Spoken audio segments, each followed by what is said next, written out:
میخوای بری زیر آب اما هر چقدر تلاش میکنی نمیتونی بری زیر آب. ببینید برای اینکه شما برید زیر آب و خیلی تلاش و تقلا نکنید یه راهکار خیلی ساده وجود داره. زمانی که میخوای بری زیر آب فقط نصفی از هوای ریت خالی کن، بیشتر نه. نصفی از هوای ریت خالی کن، خود بدن به راحتی میره پایین. یه چیز زمانی مثلا در حدود 10 تا 15 ثانیه نهایتاً، بیشتر نه. ولی این کارو حتما در حضور ناجی استخر بکنید. یه بار نشون میدم. ببین من الان نفسمو حبس میکنم، بدن بوی آب نمیره. تو کلیپ قبلی خودم من توضیح دادم. دقت کن.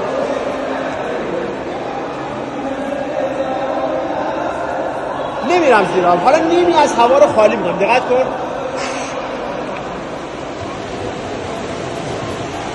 به همین راحتی شما میتونید برید زیر آب. این ویدیو رو بفرست برای اونایی که تازه شروع کردن شنا کردن.